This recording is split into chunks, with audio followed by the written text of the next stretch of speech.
Glória a Jesus. Graça e paz, amada igreja. Glória a Deus. Eu sei que os irmãos estão vindo de uma jornada intensa e bastante positiva, mas não tem ninguém cansado aqui desta jornada, dessas atividades diárias, da labuta do dia a dia. Então, na noite desse dia, eu cumprimento a amada igreja com a graça e a paz de Cristo Jesus. Oh, glória a Deus. Que privilégio estar nesta casa. Que prazer, que honra, que maravilha rever meu grande amigo, pastor, uma inspiração para as nossas vidas.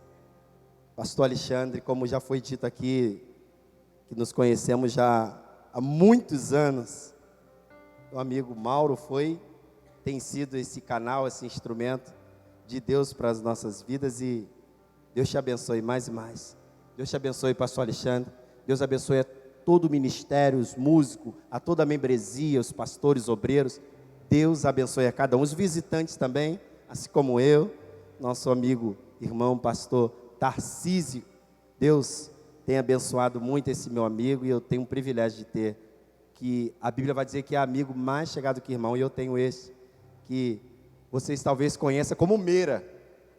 É o Meira ali da suspensão ali, viu, pertinho. É o pastor Tarcísio, meu amigo, viu? Que Deus te abençoe. Como o pastor Alexandre já narrou aqui, eu estou debaixo da bênção do meu pastor José Rodrigues.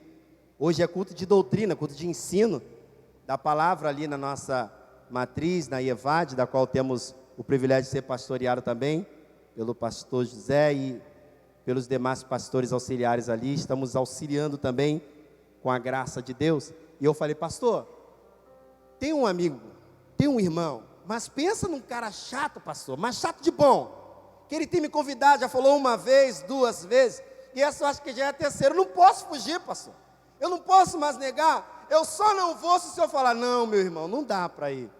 O senhor me permite ir, pastor? Porque eu fui convidado para trazer uma palavra a uma igreja amada, de um pastor amado, da qual eu tenho bastante carinho e apreço. E ele, meu irmão, está abençoado, pode ir.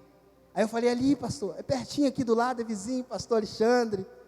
Ele vai, irmão, está abençoado. E eu acho isso importante, porque temos hoje, na atualidade, uma moda, né, de se ausentar das igrejas, ir para os cultos aí afora, e quando ter a oportunidade para abrir agenda, essas coisas e tal, e ainda sobe no altar e diz, traga um abraço do meu pastor. O pastor nem sabe que ele está lá, sem vergonha, nem aparece na igreja dele, vai para a igreja dos outros e ainda usa o nome do pastor. Não é o caso do irmão Paulo, viu? Eu estou vindo literalmente com a bênção do meu pastor José Rodrigues. Que Deus abençoe esta amada igreja. Sem perca de tempo, pastor Orlando, já te vi daqui. Deus te abençoe, te amo, viu? O Senhor é uma bênção para a minha vida. Não dá para ver não, não dá para deixar de ver não. A elegância em pessoa. Capítulo de número 7 do Evangelho segundo Lucas, escreve.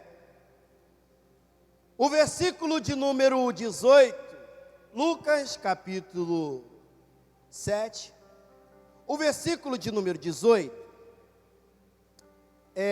se o irmão da mídia puder me auxiliar e tiver, se não tiver, pode ser ao meio da revista corrigida mesmo. Mas se tiver aí, me ajuda na versão King James, KJA, já deu. Se não tiver, a gente acha aí, a gente aguarda. E eu quero compartilhar algo que Deus ministrou no meu coração. Hoje, nesta terça-feira de impacto, eu confesso a Deus que eu já estou sendo impactado. Quando eu recebi o convite, eu já recebi o primeiro impacto. Quando eu entrei nesta casa de adoração, casa de oração ao Eterno, eu já recebi, ou continuei sendo novamente impactado. Quando vi e revi os irmãos, e assim até o término da noite, do dia, da semana e por toda a minha vida, continuarei sendo impactado. E o texto que o Senhor ministrou ao meu coração a compartilhar com a amada igreja, no capítulo de número 7 de Lucas, o versículo de número 18, e nós estaremos efetuando a leitura até o versículo de número 19, diz assim nesta versão: então os discípulos de João lhe relataram todos estes acontecimentos. E João, chamando 2 deles, enviou-os ao Senhor para lhe perguntar: és tu aquele que estava para chegar, ou haveremos de esperar outro? És tu aquele que estava para chegar, ou haveremos de esperar outro? Senhor, esta é a tua palavra, que seja impactante ao coração da tua amada igreja. E se o Senhor quiser falar ao menos ao coração de um diretamente, assim seja feito. Mas eu sei que a tua vontade é que todos estejam com o coração aberto para ouvir e sentir a tua voz e a tua presença. Assim seja feita no nome de Jesus. Esta palavra, ela ardeu o meu coração quando, ao ler, eu fiquei extasiado na pergunta em que João faz, ou leva a incumbência aos seus 2 discípulos para irem até Jesus e fazer esta pergunta: és tu aquele que estávamos esperando, aquele que havia de vir, ou devemos ainda continuar a esperar um outro? Mas o contexto dessa história, os versículos anteriores do capítulo 7, fala e narra a história acerca de o centurião de Cafarnaum, o homem enfermo, em que tem um servo doente, e aquele centurião ele vai comunicar para que Jesus viesse curá-lo. Vocês conhecem a história. Jesus vai direcionado através daquele convite. Só que quando ele se aproxima daquela residência, outros saem ao encontro de Jesus, os amigos daquele homem saem ao encontro de Jesus e vai dizer: olha, não precisa vir não precisa entrar debaixo do meu telhado não, porque eu nem sou digno de recebê-lo em minha casa, e nem tampouco me achei digno de ir ter convosco. Diga apenas uma palavra, e o meu criado, o meu servo, sarará. Jesus olha para aquele homem e diz: que fé é esta? Que tamanha fé que nem em Israel se viu assim. E aqueles homens agora retornam, e no mesmo instante, aquele servo é curado. E o texto continua a dizer que Jesus continua a sua jornada, e ele, ao entrar na cidade de Naim, ele vai se deparar com um cortejo fúnebre.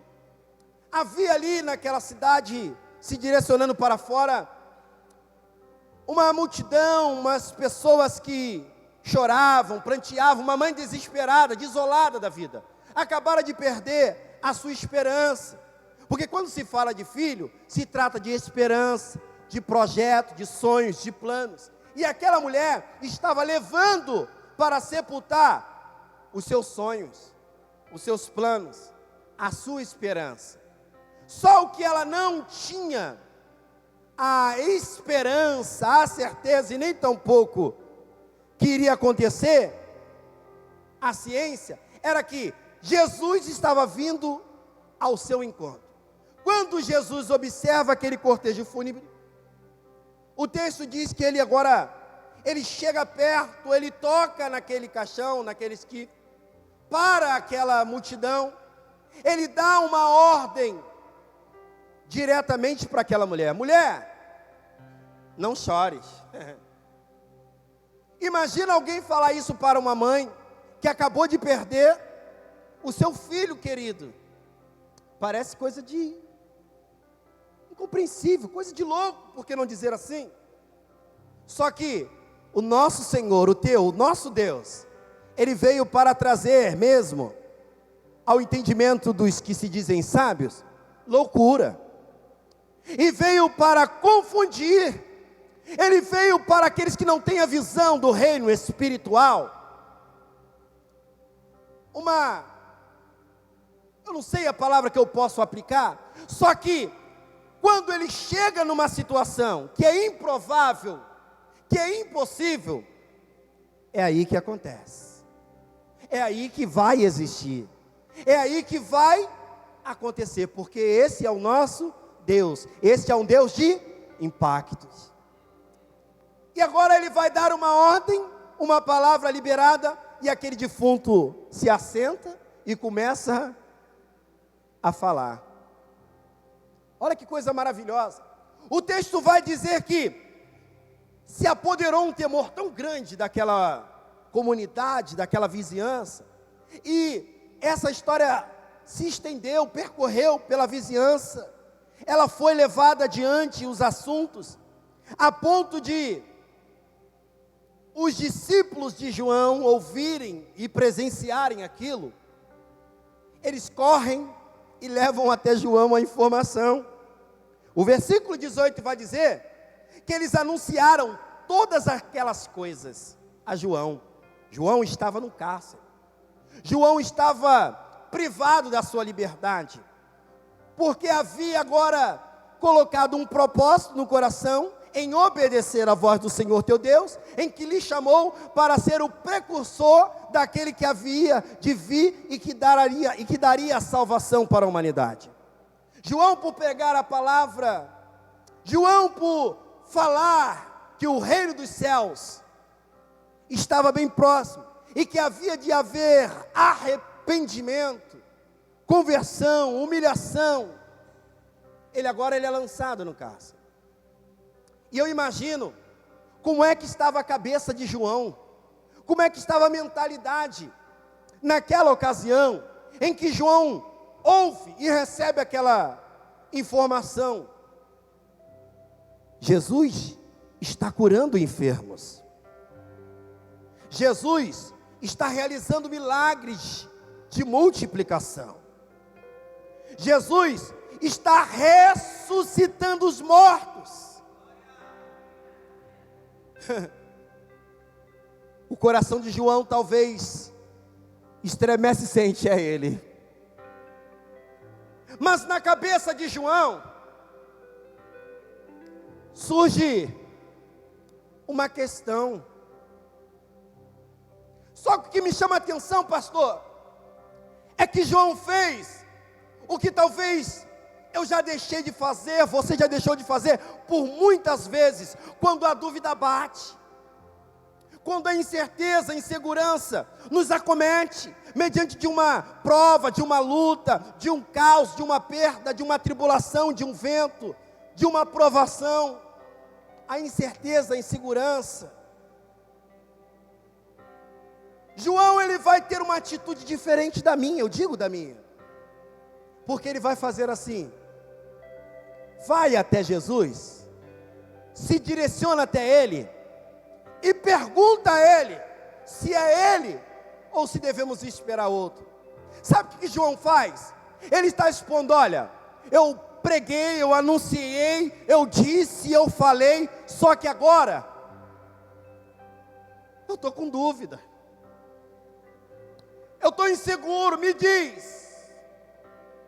Sabe, eu já fiz, eu já me esforcei, só que agora, no linguajar compreensível, eu estou balançado.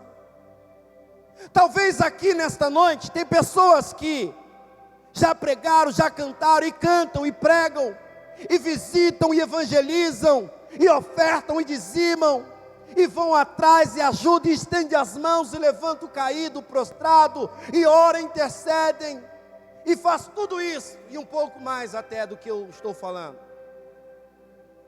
E é um homem de Deus, uma mulher de Deus. Só que no meio da tribulação, no meio das provas, no meio das lutas, no meio das tristezas, das angústias, e até das decepções, talvez no meio dos cárceres espirituais, emocionais, em meio às tribulações, às tempestades, às ventanias, os vendavais, surgem a incerteza, a insegurança, o medo. Será? E se? E João tomou uma atitude: o que é que eu devo fazer? No meio desse caos que você de repente já enfrentou, está enfrentando ou pode vir a enfrentar, O que vai fazer a diferença é como você vai se portar diante deste problema. E a quem você vai recorrer para ter a certeza neste problema, neste caos, nesta situação. Porque quando João, ele inseguro, no meio da tribulação, da tempestade, do cárcere, da provação que ele estava vivenciando, ele diz: Senhor, és tu. O nosso coração deve ainda continuar a esperar aquele que é prometido de Deus. Só que parece algo paradoxal, irmão. Parece algo que é contraditório. Aqui parece que João não conhecia, não sabia, ou não havia vivenciado coisas que lá em João, no capítulo 1, o versículo 29, coloca por gentileza, compartilha com a igreja, capítulo 1, versículo 29, olha o que João diz, olha o que o texto narra acerca de João, que no dia seguinte, viu João a Jesus que vinha para ele e disse: eis o Cordeiro de Deus, que retira o pecado do mundo. Olha o que João vai dizer: é Ele, é Ele, Ele é o Filho de Deus. Vejam, aí está o Cordeiro de Deus, que retira o pecado do mundo. E você vai ver toda aquela narrativa. Aí o versículo 34, para avançar, olha a narrativa de João: eu vi acontecer, pois eu de fato vi e tenho testificado que Ele é o Filho. Ele sabia quem era Jesus. Você sabe quem é Jesus. Você conhece Ele, conhece a voz dEle, percebe a presença dEle. Só que isso não te isenta de quando a prova vem, quando o calor mais quente deste fogo intenso da provação não te impede de ter medo, de ter dúvidas, de ter insegurança. Pastor Paulo, e o que eu faço? Fala com Ele o que você está sentindo. Fala com Ele o que você está pensando. Se tem alguma coisa que você não pode ocultar de ninguém, este é de Deus. O pastor Alexandre vê como eu vejo. Eu digo que ele vê até mais, porque eu já vi e continuo a ver esse homem de Deus sendo usado. E tem uma visão espiritual. Mas nós, como homens, humanamente dizendo, nós não podemos ver o que está aqui, o que está aqui, mas Ele é onisciente, Ele vê todas as coisas, Ele sabe o que tu está pensando, Ele sabe de tudo que você está passando, e mandou te dizer que Ele está cuidando. Ele vê tudo, Ele sabe de todas as coisas. Ele é Deus, onisciente, onipotente, onipresente. Ele é. Talvez, amados, nessa condição que você se encontra, você tenha em algum momento pensado e, por que não dizer, agido como Gideão. Gideão, em Juízes, no capítulo de número 6, vai narrar a história de que os midianitas, aquele povo terrível, os amonitas, os moabitas, todos os itas, perturbavam, maltratavam, perseguiam e humilhavam o povo de Israel. Eles plantavam e eles iam lá e tomava tudo. Criavam os gados, as ovelhas, e iam lá, saqueavam, queimavam, destroçavam, faziam uma arruaça com os israelitas.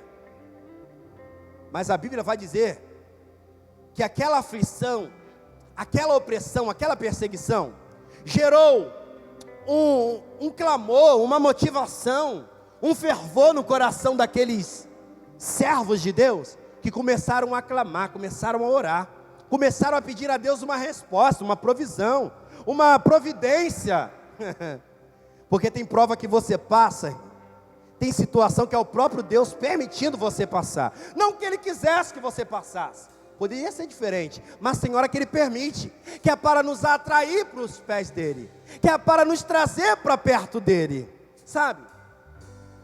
O pastor Tarcísio está aqui, ele sabe, como vocês, o ano de 2020 foi difícil para todo mundo, para mim também não foi difícil, não foi fácil, pandemia, desemprego, aperto, caos, lutas, perdas, eu também passei, talvez como os israelitas, algo semelhante, e o que me faltava era força para clamar.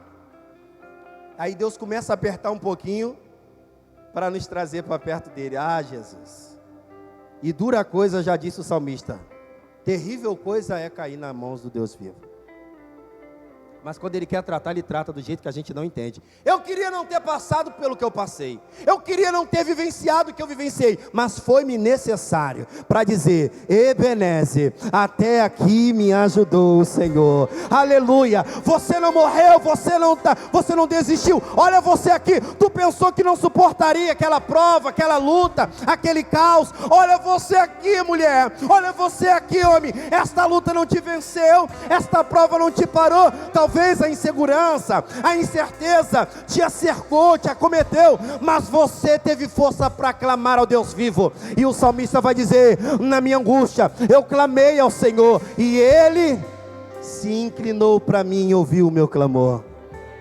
Ah, um clamor de um justo, um coração contrito e quebrantado, esse Deus não desprezará. Só que o que me chama a atenção é que no meio daquele caos, no meio daquela tribulação, no meio daquela luta, eles começaram a clamar, eles começaram a pedir a Deus um socorro, uma ajuda, e Deus agora Ele decide levantar alguém, porque sempre vem uma provisão, sempre vem um socorro, da onde a gente menos espera, da onde a gente menos acha. Lembra quando uma multidão se assentava, ou acompanhava Jesus, e agora o discípulo diz: mestre, a multidão está nos seguindo, já faz alguns dias, algumas horas, algum tempo, e o caminho ainda é longo, a noite está chegando, e se eles permanecerem conosco, vai dar ruim. Jesus falou: faz alguma coisa, dá-lhe voz de comer e de beber.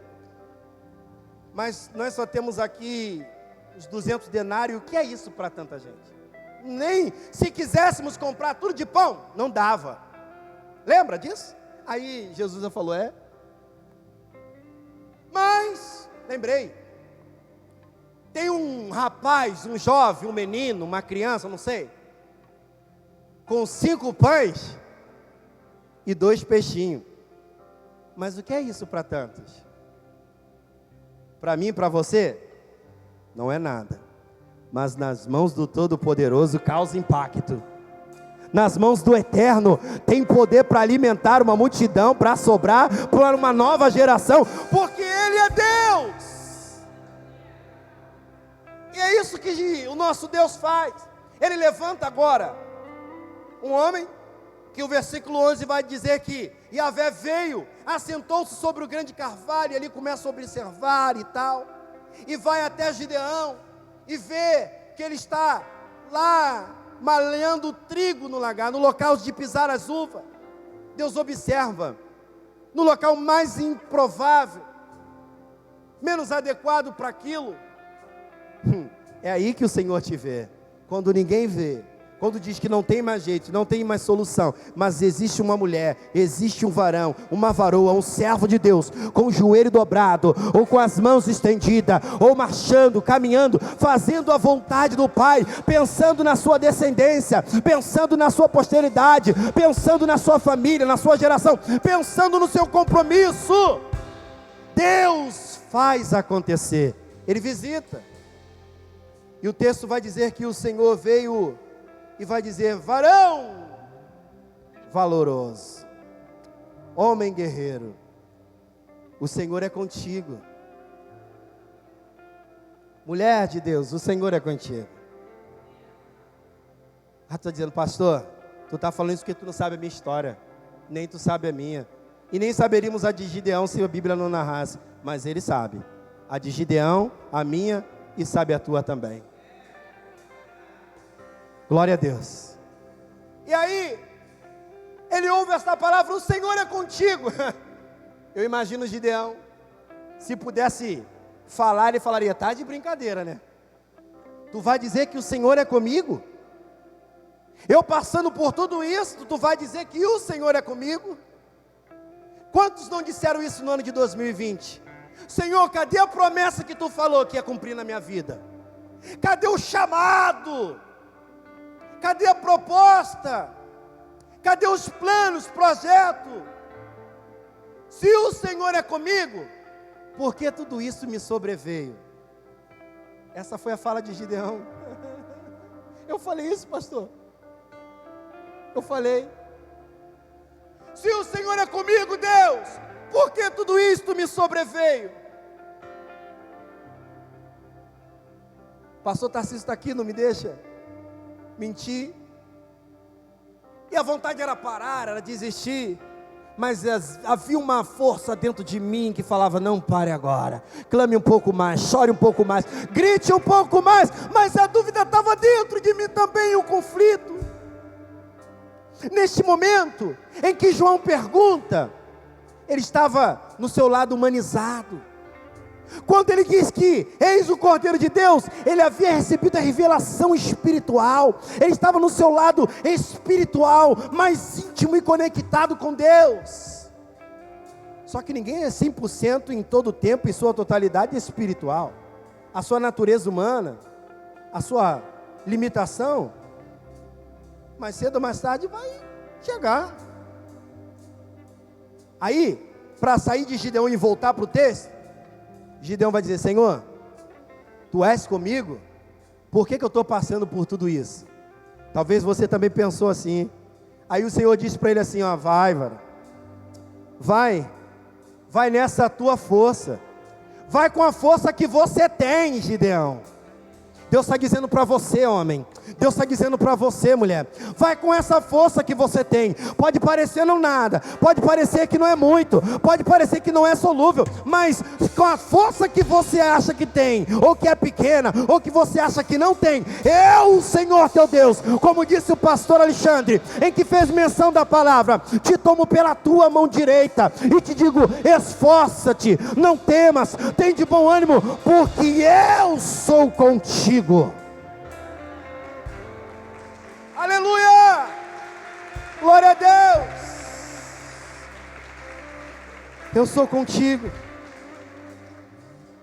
E é comum que isso nos aconteça. É comum que a luta, ela tire um pouco a nossa esperança.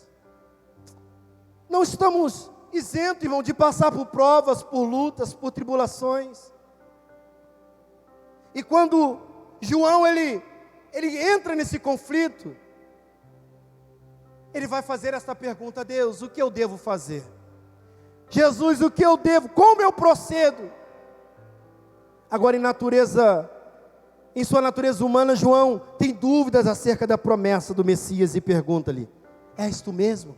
Nós temos essa tendência, irmão, de ficarmos inseguros com as possibilidades que erramos em de não ser ou de sair como esperávamos. Por vezes duvidamos do que Deus já disse.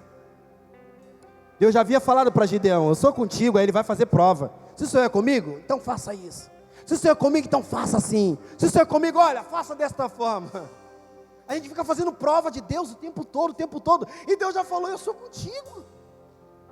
Só falta ele falar: deixa de ser chata, eu já disse, eu estou contigo. Mas ele não vai falar, ele disse: eis que estou convosco todos os dias, até a consumação do século. Primeiro ponto, só vou falar 3 e vou correr, pastor, eu prometo que te entrego antes do negócio. Primeiro ponto, não deixe que o medo paralise sua fé. Marcos, no capítulo 9, versículo 14, vai falar sobre o jovem lunático. O medo, ele tem essa tendência de paralisar a nossa fé. E aí surge aquela questão, por que não conseguiram expulsar o demônio daquele jovem? Jesus vendo aquele alvoroço, aí o pai do menino vem e diz, olha, eu fui aos teus discípulos, roguei para que expulsasse, eles não conseguiram. Jesus dá uma palavra de repreensão para eles, e vai dizer, olha, tudo é possível ao que crê. Diz para o pai daquele menino, tudo é possível ao que crê.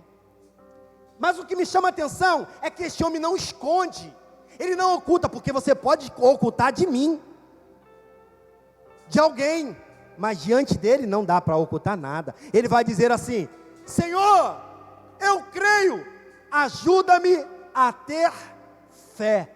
Ou em outras versões, ajuda-me na minha incredulidade.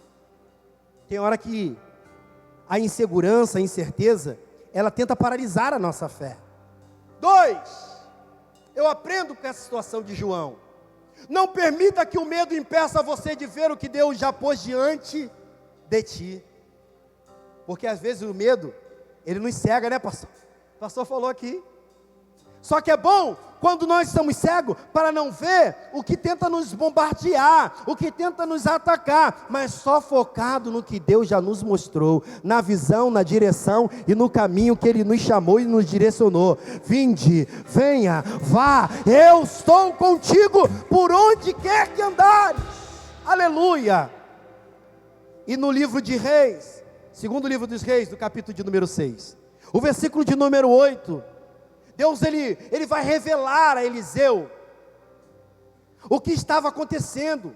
Os sírios, a nação da Síria queria invadir, queria dominá-los, e todas as vezes que eles planejavam alguma coisa, o Senhor revelava para o profeta.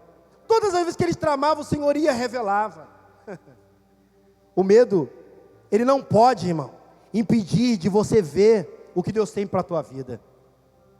Só que o moço, o servo de Eliseu, ele ficou aterrorizado, porque quando a gente está no meio do caos e dos problemas, se a gente não ter a visão espiritual, a gente só vê problema, a gente só vê dificuldade, a gente não vê saída. E o texto diz que ele observa e vê os inimigos, aquele exército numeroso. Aí ele vai a Eliseu desesperado, e Eliseu diz, Senhor, abra os olhos do moço para que ele veja. Aleluia, que Deus abra os teus olhos nessa noite, para você ver o que está contigo, porque quem está contigo é maior do que quem luta contra você. Quem te prometeu é fiel para cumprir. Aquele que mostrou o pastor Alexandre, é o mesmo que te mostra, e te dá a visão, e que direciona, e diz, eu estou convosco. Aleluia.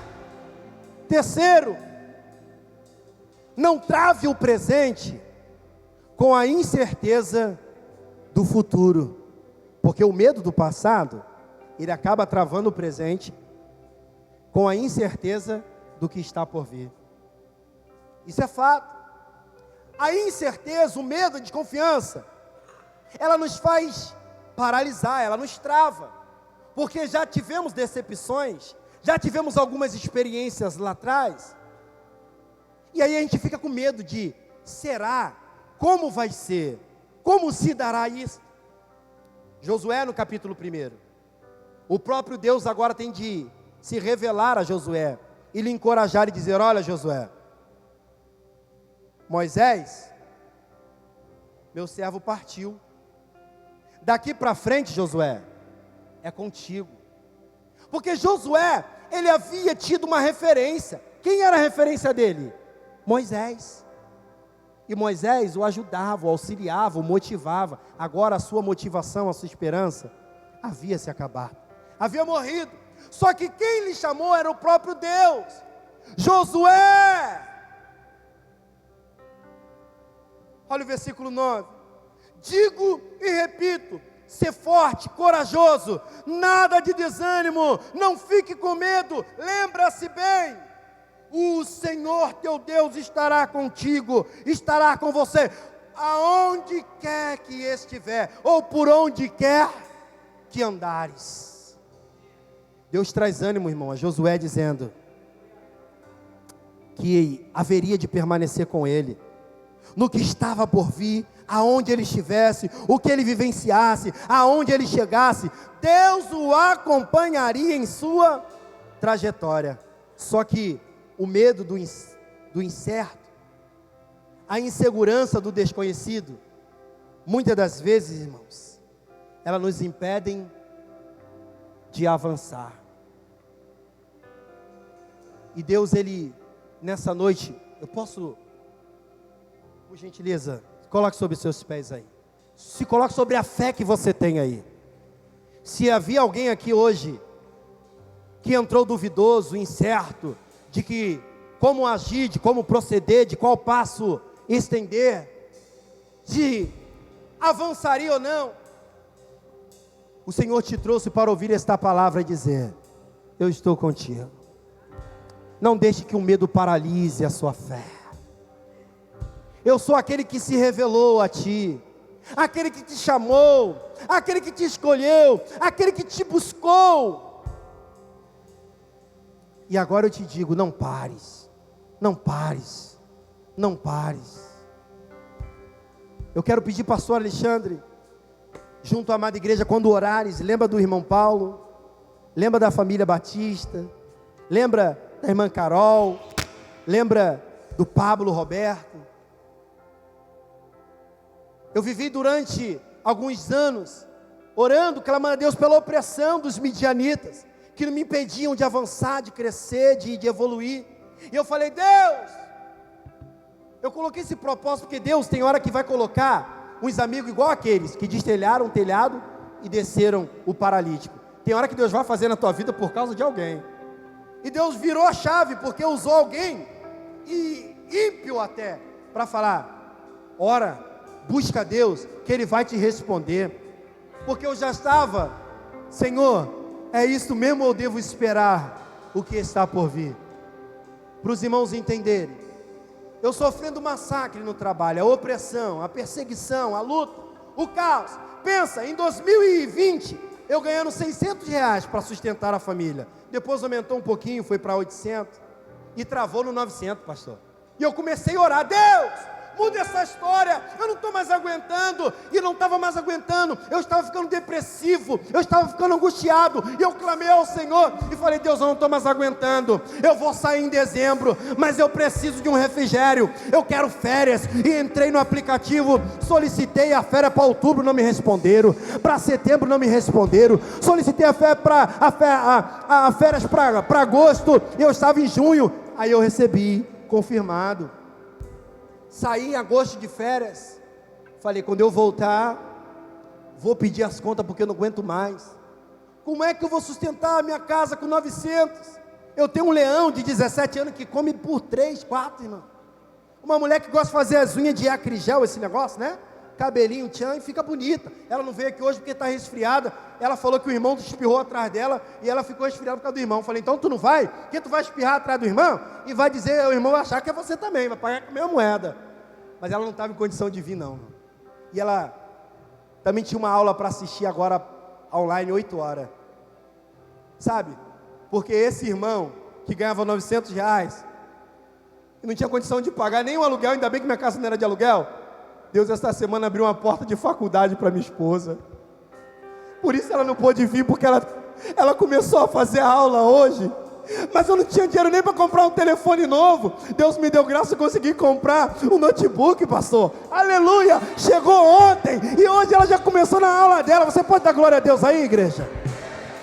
Isso é ter fé, mesmo quando as coisas parecem, pastor. Deixa eu terminar aqui, pera. Para terminar rápido, eu voltei de férias e falei, na minha história, eu falei: quando eu voltar, não quero mais saber desse negócio. Eu voltei na quarta-feira, o supervisor falou assim: Paulo, oi, amanhã tu não vai para o posto tal não, tu vem para a base. Falei: rodei, dancei e fui para a base. Trabalhei com ele naquele dia, eu nunca vi esse supervisor na minha vida. Trabalhei no dia seguinte, No terceiro dia, ele ressuscitou, calma. Aí ele me liga, quando eu chego em casa. E eu ralei, pensa no nego ralando. Aí ele me ligou 7 horas da noite, falei, meu Deus, 7 horas da noite não é hora de ligar para ninguém, eu não vou atender não. A minha esposa, atende, eu não vou atender não. Aí ela, atende, tu não tem falado para Deus, para te abrir a porta, para te abençoar, porque você está passando um aperto financeiro? Eu falei, é verdade. E se ele quiser te botar para fazer extra? Eu atendi. Oi Paulo, boa noite, tudo bem? Tudo bem, desculpa te incomodar essa hora. Cara, mas então, eu estava conversando aqui com o meu coordenador e eu gostaria muito que você viesse trabalhar conosco aqui dentro da base. Eu preciso de um homem de confiança e eu sei que essa pessoa é você, cara. Você quer, se você quiser, amanhã você retorna para cá. Ei, aí, eu preciso dizer para você, sabe aquele valor que eu falei de 600, 800, 900? Só de ticket, no mês seguinte, eu ganhei 3 vezes mais. Pode dar glória a Deus? Pastor, eu prometo te entregar agora. Passou um ano eu lá nessa prova ainda, ralando, tá? Pensa que é fácil? Chega na segunda-feira, eu já não estava mais aguentando, aí veio os amigos, vira rapaz, vira o start, vai orar, vai clamar. E eu fiz um propósito, eu ouvi uma palavra do pastor Carlos Pedro na ministração na quinta-feira, eu falei, pastor, esse negócio é para minha vida. Anotei, no dia 14 desse mês de julho, eu botei assim, o dia que Deus mudou a história da minha vida. Dia 14. Falei, virou no sábado, no domingo, falei, vou começar um propósito segunda-feira de jejum e oração. Porque eu não aceito o homem me amarrar, me impedir de avançar. A minha promoção estava perto, mas ele gostou tanto do meu trabalho que ele queria perto dele. Eu era tão eficaz para a glória de Deus, no que eu estava fazendo, que o coordenador me travou lá e queria eu perto. Falei, Deus, eu não aceito esse negócio não. Comecei a orar na segunda-feira, jejum e oração. Terça-feira, eu chego na empresa, falo assim, Paulo, um rapaz saiu. Eu falei, opa, fui lá no coordenador, vou falar com ele agora, eu não vou, Senhor. Aí o supervisor, vamos na rua comigo, tem que fazer um serviço. No meio do caminho eu falei, o fulano de tal saiu. Ele saiu? Eu falei, é. E ele não sabia porque é de um outro setor, de uma outra área. E ele falou assim, rapaz, mas tu quer ir para lá? Eu falei, claro que eu quero ser abençoado, me solta, pelo amor de Deus. E eu já estava orando para Deus tocar nele, incomodar eles sem sono, com tudo. Tava mesmo.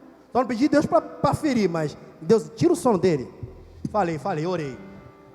Aí, na Avenida Brasil, em frente à Fiocruz, eu falei isso. A empresa fica em São Cristóvão. Chegamos em São Cristóvão, com o equipamento que fomos recolher na rota. E o coordenador nos recebeu, falou, bota lá na sala que já vamos. E ele veio, abriu a sala. Quando nós entramos, o que estava lá? O material deste que tinha acabado de sair. Aí o supervisor olhou, era o primeiro que estava lá. O supervisor olhou e falou, não é esse aqui? Falou o nome do rapaz. Só que ele falou o nome do rapaz com o coordenador, mas ele não conversou com o coordenador, ele conversou com quem? Comigo. O coordenador não entendeu. Eu falei, é esse mesmo. Aproveitar, senhor Mauro. Esse rapaz aqui saiu, então... Poxa, podia ser a minha oportunidade, pode ser, não pode? Aí ele só balançou a cabeça. E eu saí dali, deixamos o equipamento. Quando eu cheguei na sala, pastor, eu sentei lá, comecei a fazer o livro de ocorrência, aquele relato, do relatório do andamento do serviço. Aí ele, Paulo, qual é a sua matrícula mesmo? É essa. Eu falei isso. O seu nome completo? Eu falei, é esse. Tá, tudo bem. Daqui a pouco levanta a menina do RH lá da frente, do DP, vem... Você tem um curso tal? Sim. Seu documento está em dia? Sim. Você tem a vacina tal? Falei, eu tenho a febre amarela, a febre preta. Se eu não tiver, eu caço agora e arrumo. Então traz isso para mim urgente, até sexta-feira. A senhora quer isso para amanhã ou para agora? Eu falei para ela. Não, até sexta. Chega no dia seguinte, Paulo, você pode ir lá fazer o exame? Essa vaga é tua. Dia 1º você já não está mais entre nós. Você está liberado para voar. Você está liberado para voar.